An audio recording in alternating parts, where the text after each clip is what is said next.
we're going to watch a little clip from the Whatever podcast where Brian interviews some women about what they... Well, let's say like a guy that's making, let's say he makes like 6 figures or just like $1 million every year. He's wanting to date down. Or he's more willing to date down to it, and he doesn't care about the girl's income. That's another component. Like, the guy doesn't care how much the girl makes. Finance doesn't really care about how funny she is. Doesn't really care about a lot of shit. Does the coochie? Wow. But I would say that I would say that guys will tend to date down. I'm going to turn up the speed on these things slightly just so that we can get through them a bit quicker. If you think it's a bit too fast, let me know and we can turn it down. But I think we should be okay with this.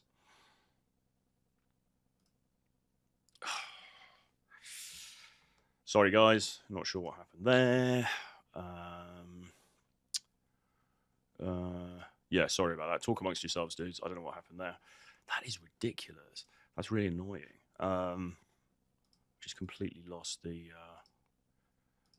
where we were with all of that stuff. Right, here we go. Here we go.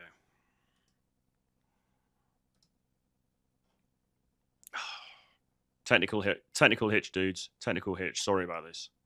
Why is that not working? Jesus Christ. That is really annoying. Welcome to the Whatever Dating Talk podcast, where we try to make sense of the modern dating hellscape. Thanks for tuning in tonight.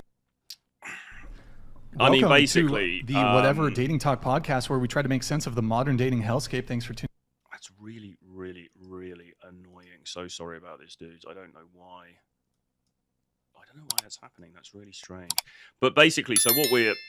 You know, I mean, what we're seeing happening here anyway. So Brian goes around the table and he interviews these different girls. And fundamentally, you know, they're looking Welcome to the Whatever Dating Talk podcast, where we try to make... They're looking for these top tier guys, okay? So they're looking for guys who are making a lot of money, or a lot of money at least compared to the average guy. They're looking for guys who on average are taller. So they're looking for guys who are 6 foot and over, generally speaking. And those guys, it comes to an incredibly small percentage of the US population, okay, who are actually even over 6 foot. I mean, we tend to think now, you know, everybody, the reality is it's a minority of guys, and particularly when you're getting up to the 6'2", 6'3", 6'4" kind of mark, okay, so there's that. They're looking for guys with high status. They're looking for guys who are, you know, they've got power in society, and so on and so forth. And, you know, it is unrealistic. It's unrealistic. And so women are setting these very, very high standards for dudes. And what that is meaning is that there just aren't enough of those guys to go around, okay? There aren't enough of the guys that women deem to be attractive to, you know, to go around. And so what's happening as a result of that is that women are going, you know, they would prefer basically to share a guy who is high value than they would to settle for a guy who's, as you say, somebody says in the thing, you know, Beta Brian, you know, the average dude in the street, they would prefer to share a high value guy than they would to, you know, get into something monogamous with somebody who they don't regard as being of enough value. So this is just so annoying. Sorry about this. But what I'm going to do is bring up the next video that I want to show you. And in fact, actually, do something else here, actually. In the meantime, if you've got any questions, please do put them into the chat. Please do let me know, you know, where you want to take this, how you want it. Right, here we go. Here we go. Let's get into this.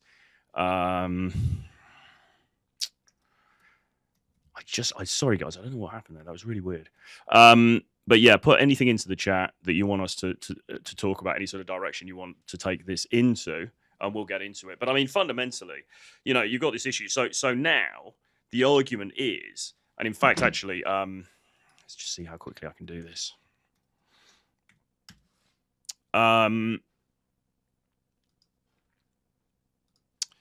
You know, now we've got this situation where women are just basically, you know, sharing the same guy. So on the surface, it's not that women want a polygamous society. It's not that that's what their aspiration is. Okay? That's not their aspiration at all necessarily, but that's de facto what is happening as a result of the conditions that you could argue that women are creating because they are disregarding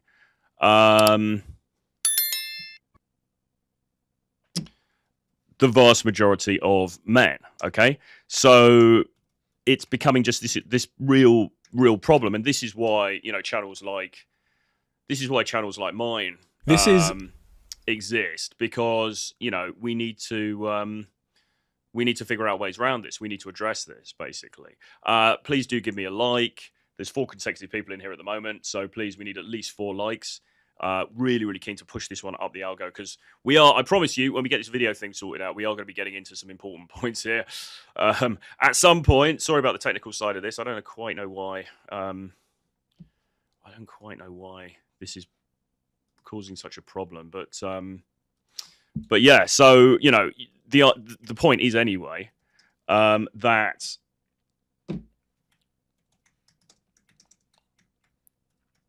because large swathes of the male population are just being disregarded, what that means is that, the same dudes are the same guys who these women are dating. Anyway, without further ado, let's now look at Chris Williamson, who discusses the fact that the number of sexless men has tripled in 10 years. All right, let's have a look at this one. Tinder and other dating apps be a factor in the rise of the incel movement and young men reporting low sexual activity. So there's a graph here that says the young men, share of men and women between the ages of 18 and 30 reporting no sex in the past year. And that has gone up from 10% to 30% for men since around about 2010 to 2020 to now. Right, so over the last decade, the number of men reporting no sex in the last year has tripled, and the line on the graph has got where Tinder's introduced, and it is exactly when men, where that inflection for men beginning to go from the 10% to the 20 to 28%. Women also. So isn't that interesting? So it's exactly when Tinder came into play. In around I guess that's 2009 or something, according to that graph, that this differential between these reports of sexlessness started to come in. So Tinder obviously remains really the predominant dating app, although people now seem to be using Hinge and Bumble more. But anyway, Tinder, obviously the most famous and I guess the forerunner of this kind of dating app, really changed the game. Okay, and you've got stark evidence of this here. So actually stay flat for a little while, but have increased, which is also very interesting. Wealth in Tinder is not distributed equally. Attractive guys have more wealth in the Tinder economy. They get more likes than unattractive guys. That's the bottom 80% of men, bottom 20% of women, top 80% of women, top 20% of men thing, which a lot of people are familiar with. There's a thing called a Gini coefficient, or a Gini coefficient, which works out how much I mean, Chris is a decent-looking dude, isn't he? I mean, he was on Love Island. He can't be having any problems on the apps if he even uses them. Efficiency there is within a system. So it's used to look at economies within countries. And the lower that the number is, the more equality there is within wealth distribution. So if modern dating apps were a country, it would be one of the most unequal in the world. The Tinder economy has a higher Gini coefficient than 95.1% of the countries in the world. It's just below South Africa. It's above Venezuela. Disparity of wealth. Yeah, it's above Venezuela and just below South Africa. That's where it sits. It's quite a funny way of looking at it, isn't it? It's tough out there, guys. It really is. So get on my course, The Edge. Email me, troy@realtroyfrancis.com. According to open source data, a man of average attractiveness can only be expected to be liked by slightly less than 1% of females, 0.87% on Tinder. This equates to 1 like for every 115 females, and men in the bottom 10% see just 1 match per week at most. Jeez. Ultimately, most women only swipe on a handful of men per day, while men are more freewheeling with their swipes. So yeah, females pass on 95% and like on 5, and men are basically 50-50 left and right. Well, I think, 50-50 maybe on average, but I think a lot of guys will use, or have in the past used, the strategy of just swiping on everything and just hoping that something comes through. People may do that less now because you get penalized by the algo for doing that, right? If you just swipe on everybody, that becomes a problem as far as the algo is concerned. But, yeah, I think absolutely. I think guys are going to take their chances much more than women, who are much more discerning when it comes to this. I just had a therapy session earlier, so I need a little decompress. That is my top tip for after therapy. It's just... So we had talked about Tinder before, and one thing that I think is actually really interesting was before Tinder, there were websites like eHarmony. You remember that? Match.com. And Match.com. And the way that we looked at it, you know, the guys in my friend group, the people my age, we looked at it as like, oh, what a weird fucking idea. Online dating, super weird. You're weird. Like it was just kind of like, what the hell? And then here's Tinder, this fun little swipey thing. It's kind of about hookups. It's a meme, right? It's like a meta commentary. It's just like, this is hilarious. We're swiping. It's hilarious. We match. Oh, what's up? Like, and then almost immediately after that, online dating becomes something serious. It becomes something like, well, I haven't gotten any dates. Let me go online. Yeah, I mean, that's true. There was a big sea change. The exact date, I'm not sure, but you're probably looking about 2010, 2012, something like that, maybe a bit earlier, when online dating, because I'm old enough to remember when online dating was just a complete no-no. You'd have to be a complete loser to be considering online dating. And now, of course, it's the norm. Now that's where most people meet.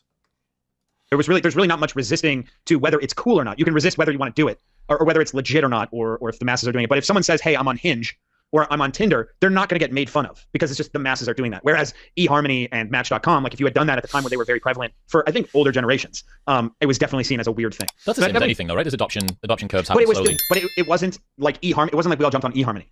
We all jumped on the hookup app. Oh, there was something about Tinder that made this. The location services was, I think, the thing. You are in the same location as that person. Here's a picture of them. Do what you want with it, rather than this kind of weird, almost like MySpacey type of AOL vibe to it, which you would get from eHarmony and Match.com. Yeah. Maybe on the Tinder thing, you get this handheld, location services. Okay, so let's go forward a bit here, see what they say. That you're less attracted to, right? Like, why would you take the opportunity if you know you can match with more and more and more and more people? You're going to leave out a very large chunk of other people where men apparently do not have that option. So yeah, I mean, they're just chasing after the potential match that they know is more likely going to happen. Maybe if those two people meet, like, this is also another thing. Women and men are now looking at their potential mate through the lens of looks. Whereas before, you might not think someone is attractive until there's some sort of action that makes them attractive.